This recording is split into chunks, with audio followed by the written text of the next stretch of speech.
AJ, we're not all doing the same things as LeBron. We got to, elder millennials, we got to give each other a little bit of a break here. Let him just be him. Right. It's okay. I'm not going to feel any kind Don't of compare. Right, I don't feel bad. Please. But how impressive is it to see him diving on the floor, dunking like this at this state of his career? 23 seasons. I mean, he's been doing that for 23 seasons. Crazy. I don't think LeBron's ever cheated us when it comes to effort, preparation, competition. Like, he has always done his part. And what I think is happening now is this is a great new challenge for him. Can he be the guy that's playing third fiddle next to two creative ball handlers and still perform at a high level? Well, I think this game is proof of it. 13 or 14 from the field, the efficiency level that he played with, you still see that he's a freakish athlete. That hasn't gone anywhere. He's still the fastest guy out on the court in the end. But he's not having to carry that weight of scoring big numbers. And that's because that's Luka's job now. And so you got a LeBron that's running around pretty fresh a lot, and he's putting that effort into other places on the floor, diving on the floor, defending, blocking shots at the rim. This is the most I've seen him in half-court basketball protect the rim this way with shots, block shots. So he usually used to be a charge taker when it was in the half court. Now he's actually contesting and blocking shots at the rim. So he's putting that energy into other places that he used to use to bring the ball up, to set everybody up, to do all of the stuff that the number one guy had to do. Now he gets to play a little more free. LeBron on Not on My Block, perhaps? Oh, perhaps, yes. I might bestow him with that honor. He has a lot of accolades. He don't have that one yet. Not on My Block. See, there's still something to strive for. Right, exactly. You got to dangle a carrot for everybody, even the greats. I love it. But it is impressive to see him. And it looks like he's just having fun as well with the game. Yeah, I think he's also, he knows at some point this thing's got to come to an end. Right. So have fun. Yeah. Like, you know, he's got a big-time player that he's playing next to. He loves Austin Reeves. He's helped grow that kid. And so I think he's in a great mind space right now, and he's just hooping. And with the right matchup, the Lakers could be a problem. 60 points for Luka. He scored 100 points in the last 2 games and is averaging a ridiculous 41 points per game during the Lakers' 8-game winning streak. LeBron tied a season high with 15 boards and secured his second triple-double of the season. We were not all created equal, that's all I know. Another dominant performance from Luka on back-to-back nights. He scored 40 on Wednesday against the Rockets, 60 with 9 threes Thursday against the Heat.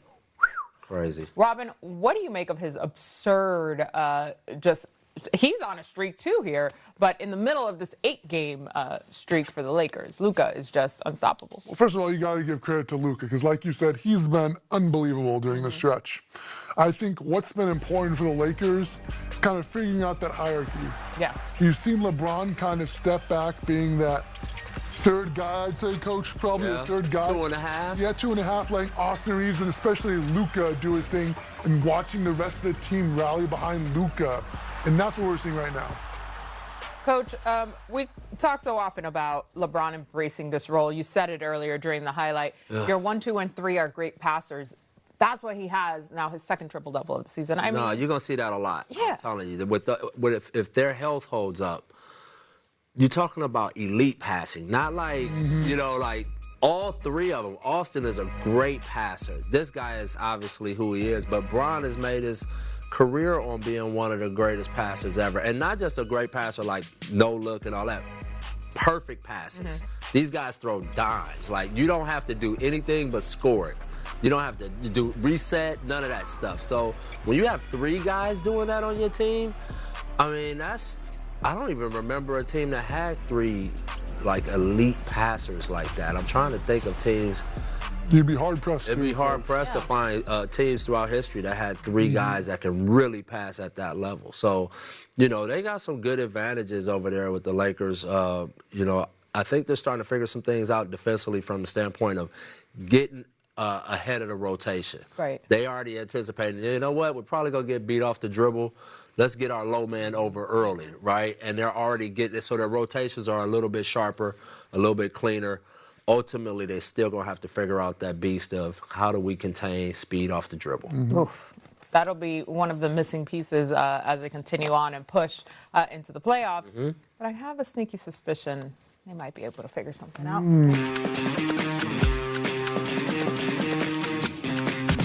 Okay, so the Hornets are the 10th seed in the play-in and hoping to reach the first round of the playoffs for the first time since 2016. One big reason for the Hornets' success, three-point shooting. As a team, they lead the league in three-point makes while being third in both attempts and three-point percentage. How dangerous does that shooting make them, truly, especially with the play-in and playoff time, Coach? They can blow you out, and they can come back against you. When you have elite shooting like that, and it's not just they can all shoot. They break you down off the bounce, and they create shots for each other because all of those guys can dribble, pass, and shoot. I mean, Colin Knipp, he's underrated off the bounce. We know what Brandon's doing. We know what LaMelo's doing. These guys are big-time threats off the bounce, and they shoot threes, off the bounce one-on-one. That's the shot a lot of coaches are emphasizing to get the three-point number up, the actual attempts, is guys shooting off the bounce threes, and they do it as well as anybody in the league. Since this is your squad now, Robin, I mean, this young core has just been so fun to watch. But beyond that, they're really playing good ball and fusing together out there. Yeah, no, I think they're definitely fusing. If you look at it before, because LaMelo's been there for a while, Malcolm Bridges has been there for a while, and they've kind of, they've been in the play-in.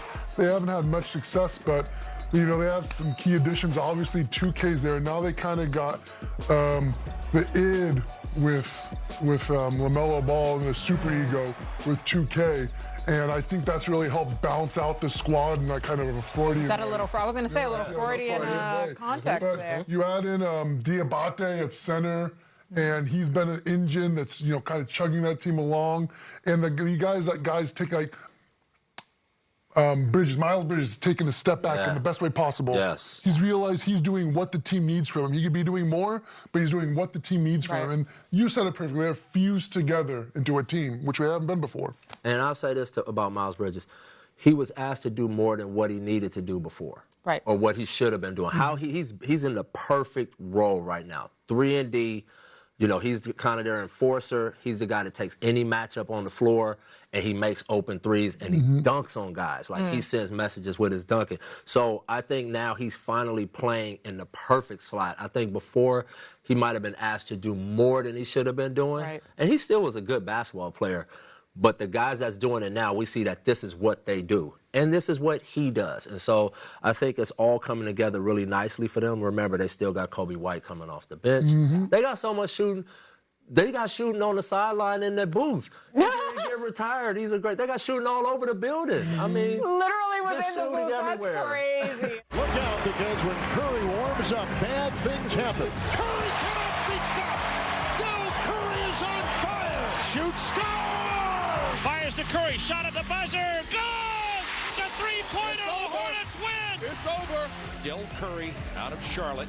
Del Curry got the money ball, 4 out of 5 on the last rack. Curry is found by Muggsy on the baseline. Del Curry is possessed! Listen to the noise. Del Curry night in Charlotte. The entire fam courtside for Del Curry's retirement. Huge moment for sure. We saw the jersey retirement ceremony for one of the premier sharpshooters and 6 men of his time, the original Curry. For those who don't know, Coach, talk about what Del was on the court. He was that shooter before you see all of these guys shooting. Like, Del Curry was the epitome of quick release. Look at this thing. Gets it off. It rarely touched the rim. Rarely. His feet, he got his feet down. He made clutch shots. He really had great feel of coming off of screens. So smooth. And the fact that, again, whatever he was doing translated into his kids. I mean, think about that. Like, both kids are shooters. So whatever he's teaching is crazy. And his impact, obviously, on that city, the organization. He's been with them for 30 years in different roles. And you talk about class. He is one of the most classiest, coolest guys you could ever be around. Actually, the funniest thing is I joked around with him, but I wasn't joking. I just knew he wouldn't leave Charlotte. But I was going to offer him a job to be my shooting coach in New York. What? Yeah, I was begging him. And he was like, I'm not leaving Charlotte. He said, that's cute, Coach. Thank you so much for the Because I'm like, offer. who's going to teach shooting better than him? It's already proven. He's shown his sauce works. Like, this works. He said no. Great. Had you told this story before, Coach? This is No, I never told them. C. Brown and two-time championship coach David Fizdale. All right, so we have a great show, including a very special breakdown from Fizz, our best moments of the week. But we have to start, as we always do, with a look at the highlights, of course. We're your direct line to all the action, and we're going to get started with Pistons being back at home in Detroit, hosting the Golden State Warriors, both squads without their star guards. First quarter, it's okay. You got him. Jalen Duren said, I got it. He's having a great season. 10 points at halftime. Yeah. He's going to be the guy for the next few weeks. Right. For sure. Later in the first. Okay, Porzingis. I want those. I don't like those jerseys. I don't like it. You don't I'm like not a fan of those jerseys. Or the new logo. Or the logo. I didn't know the jerseys came with a new logo and I didn't either. scoreboard. It really threw me off. Second quarter here. Here's Duncan Robinson. Come on. He's automatic. Such a great shooter. Yes, he is. Just under 8 to go in the third. Oh, one-hander. Unselfish possession. 5 passes. Yeah. Everybody touched. I don't even think the whole Golden State team was even back on defense, and they got 5 passes. Moving on to the third. Here's Jenkins. Yo. Woo! 22 points, 8 assists. Touch that paint. All right, top of the fourth. Don't look now, but it's Duren. And LeVert making the play. He's going to be a huge part of the success in the playoffs. 100%. All right, Pistons win 115-101, their third straight victory. A collective effort, really, from the Pistons without Cade. 6 guys in double figs, led by Jalen Duren's 23. Duncan Robinson had a ridiculous plus-minus, finishing the game at plus 37 in just 29 minutes. We move on in the highlights here to your Celtics taking on the Grizzlies. Lexi, here, there's our guy Rudy Gay and Zach Randolph. Why are the glasses on inside? I get it. Sometimes the lights are bright. I suppose. It's part of the outfit. I'll allow it. For sure. Later in the first, Pritchard. He's another automatic. Yes. Automatic. Flamethrower off the bench. End of this first quarter. Devondre. Oh, these games. Look at this. The bench is so back. So dangerous, these games. All right, here we go. Ooh. Get it out around. to JB. Just a little catch and shoot, Coach. Yeah, he's so good. Third quarter. Uh-oh. You can't make that mistake, kid. Don't forget that Jason Tatum is on the floor. I cannot believe he's playing right now. No, it's still ridiculous. And not even just playing. He's playing at a high level. Okay, Jalen Wells. Nice dunk here in the fourth. All right, Celtics fighting back. Good pass. Human to Luka Garza. Great pass. 22 points for Garza tonight off the bench. You know his name. Dylan Brown. 30 There we for go. JB tonight. And the Celtics win this one, 117-112. Boston came out on top behind Jaylen Brown's 30-point game, which helped offset a slow shooting night for Jason Tatum. Luka Garza finished with a season-high 22 points, the second most points in a game in his career. Yep. And Luka said, I got you, Jay. you're not going to leave this, but we're moving on to Knicks Brooklyn, an unbelievable rivalry game. Never forget. Take these wins. Battle of the Boroughs. Yep. A win is a win. Take Josh, why not? Why not? Win is a win. I mean, Celtics, we were in the same boat today, so let me not talk too much. There's Ira Williams with a nice dunk. He finished with 17 as we go on to the third. Antonio!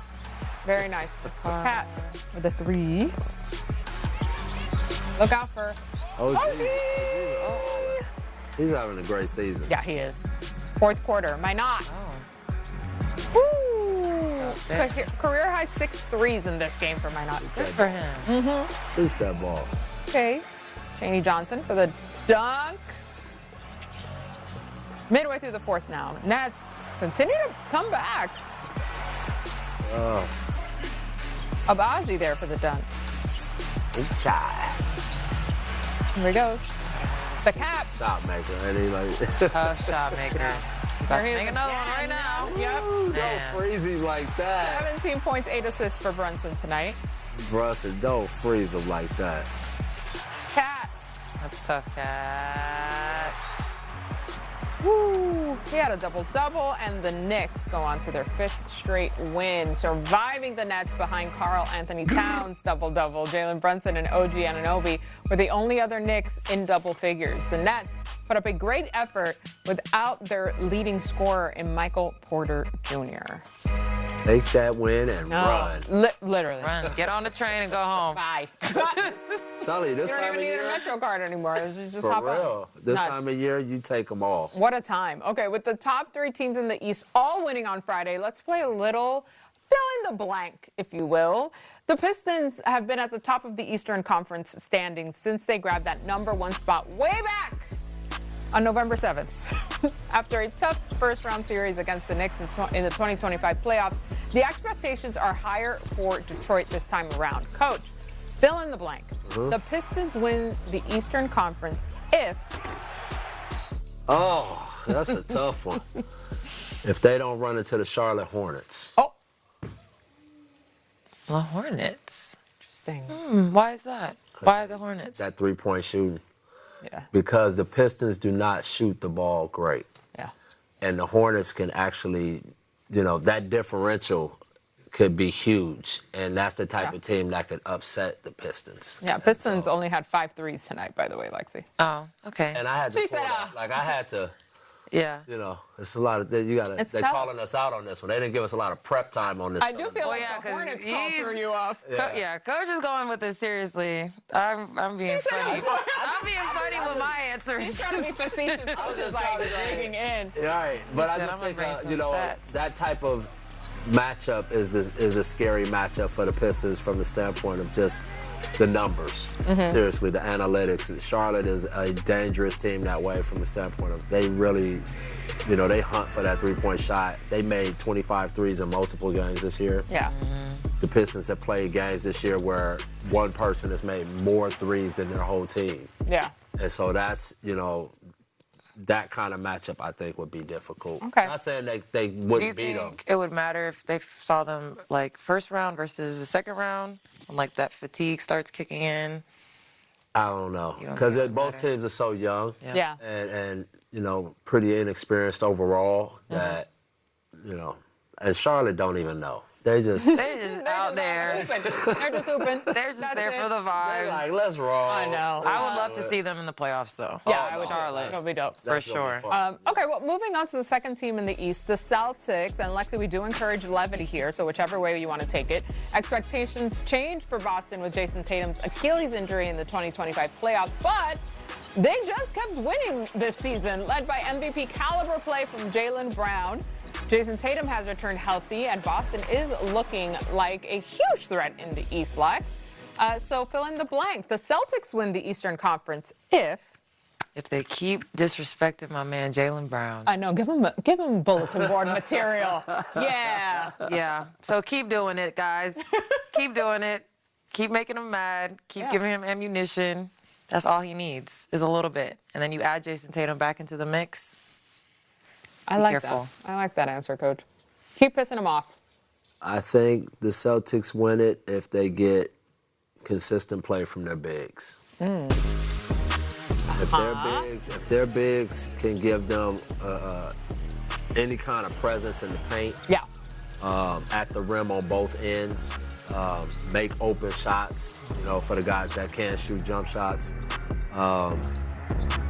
That gives them a really good chance because we know what the other guys can do, right? So the new guys on the team really are the bigs. They swapped out bigs this year, and those guys have not played in these games alongside of those guys, and that's a different level. Yeah. And so if their bigs can play really consistent, tough basketball, that gives Boston a really good chance. Yeah, that's the next gear. Now to the third team in the Eastern Conference standing, the Knickerbockers. After reaching the Eastern Conference Finals for the first time in a quarter century, New York entered the season with championship expectations. They have been up and down at times, but hey, they won the NBA Cup in December and have one of the deepest rosters in the conference, Coach. So the Knicks win the Eastern Conference if what?